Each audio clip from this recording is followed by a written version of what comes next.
पूरे विश्व में कोरोना नामक एक महामारी जो है वो दस्तक दे चुकी है। विश्व के साथ साथ भारत की बात करें तो भारत में भी कोरोना अपने जो कदम है वो पूरी तरह पसार चुका है। और मैं इस समय खड़ा हूं एक खेत में। आपको बता दूं कि पिछली जो फसल हुई थी धान की, वो पंजाब के साथ साथ जम्मू कश्मीर के कुछ ऐसे इलाके थे जो प्रॉपर वे में लोगों को फसल काटने में बहुत परेशानी आई थी, क्योंकि बेमौसम बरसात जो है वो आ चुकी थी। उसके बाद जब गेहूं की बिजाई हुई तो गेहूं भी प्रॉपर वे में लग नहीं पाया था। और अभी इसकी कटाई की बात हो रही है। जो फसलें हैं, मैं दिखाना चाहूंगा आपको, फसलें जो है वो पक्के पूरी तरह तैयार हो चुकी हैं। मगर अब इन फसलों को किसी बारिश या तूफान से डर नहीं लग रहा है। इन फसलों को भी अगर डर है तो वो एक महामारी से है जिसका नाम है कोरोना। इंसानों के साथ साथ फसलों को भी कोरोना का खतरा है। जी हाँ, बता दूं आपको कि जो फसलें हैं उनकी जो कटाई है वो प्रॉपर वे में हो नहीं पाएगी, जिसके पीछे रीजंस थोड़ा सा आपको बताना चाहूंगा। पहला रीजन ये है कि जम्मू कश्मीर में कटाई जब होती है तो यहां पर बाहरी राज्यों से मजदूरों को लाया जाता है कटाई कराने के लिए। कुछ जगहों पे लोग खुद भी करते हैं, मगर जो एरिया है वो ज्यादा होने के साथ साथ यहां पर लोगों को बाहरी राज्यों से आना पड़ता है। मजदूरों के साथ साथ बात करें मशीन्स की तो कंबाइंस मशीन भी ज्यादातर बाहरी राज्यों से ही आती हैं। मगर सरकार की तरफ से अभी पूरे एरिया को लॉकडाउन कर दिया गया है। किसी भी राज्य से दूसरे राज्य में जाने के लिए प्रतिबंध लगा दिए गए हैं, क्योंकि कोरोना वायरस जो है वो फैल चुका है। अब फसलों की कटाई समय पर नहीं होगी तो क्या किसान जो है पूरे साल इंतजार में रहता है कि उसकी फसल कटेगी तो उसका जीवन जो है वो आगे चल पाएगा। इसी विषय पर मेरे साथ बात करने के लिए मौजूद है नगरी से अनिल सिंह अंदोत्रा जी, जो म्युनिसिपल काउंसलर भी हैं और इलाके में इनका जो एग्रीकल्चर को लेकर बताया जाता है वो काफी एक्सपीरियंस रहा है। तो इनसे बात करते हैं। सर, वक्त इंडिया में स्वागत है आपका। सबसे पहले मैं जानना चाहूंगा कोरोना वायरस को लेकर आपको क्या लग रहा है कि कोरोना वायरस कहीं ना कहीं फसलों पर भी भारी पड़ रहा है या नहीं?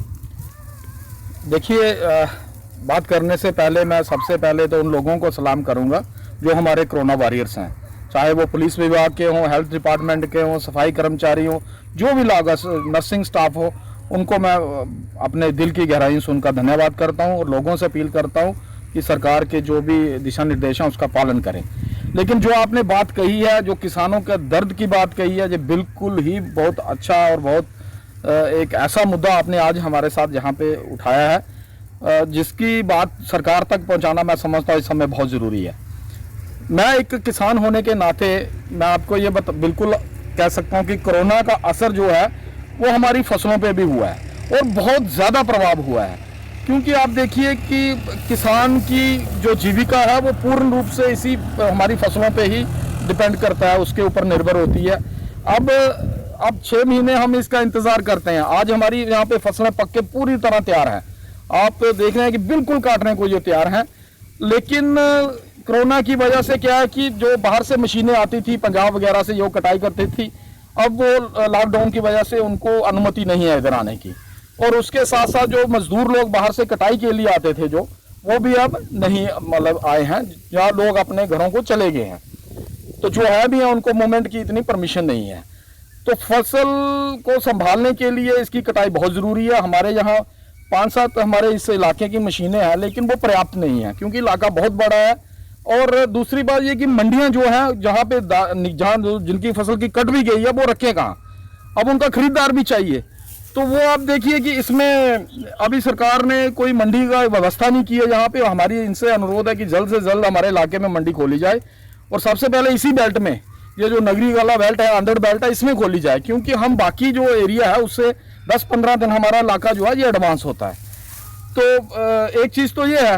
और दूसरा ये जो आगे बात है बीज की, हम एग्रीकल्चर डिपार्टमेंट से भी हम चाहते हैं कि वो भी समय पे जो आगे धान की जो पनीरी वगैरह लगानी है उसके लिए जो भी बीज हैं उसकी भी उपलब्धता जो है वो मुहैया करवाए, ताकि किसान समय पे ये इसको लगाए। और दूसरा, अभी थोड़े दिन पहले भी हमने एक डीसी साहब से अपील की थी, लेकिन उसका भी मैं आपके माध्यम से भी उनका शुक्रिया अदा करना चाहूँगा। थोड़ी उन्होंने रिलैक्सेशन दी है, किसान भाइयों को दी है।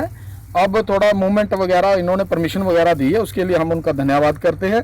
लेकिन मेरी किसान भाइयों से भी अपना अनुरोध रहेगा, नम्र प्रार्थना रहेगी, जितने भी हमारे किसान भाई यहाँ पे हैं, कि ये प्रॉपर जो है उनके रूल को फॉलो करें और सोशल डिस्टेंसेस जो है उसको भी मेंटेन रखें, ताकि बीमारी का भी हमें पूरा ध्यान रखना है, ये भी रखना है कि ये बीमारी ना फैले और अपना सहयोग करे अपनी सरकार का। अभी जैसा कठुआ प्रशासन की बात करें तो कठुआ प्रशासन की तरफ से भी कुछ मशीनों का प्रबंध किया गया है। तो जैसा आपने बताया है कि आपके एरिया में कुछ मशीनें हैं, तो उन वाली जो मशीनें सरकार द्वारा मुहैया करवाई जाएंगी, तो क्या वो पर्याप्त हैं इलाके के लिए कि वो आपका जो एरिया है उसे सर्विस दे पाएंगे?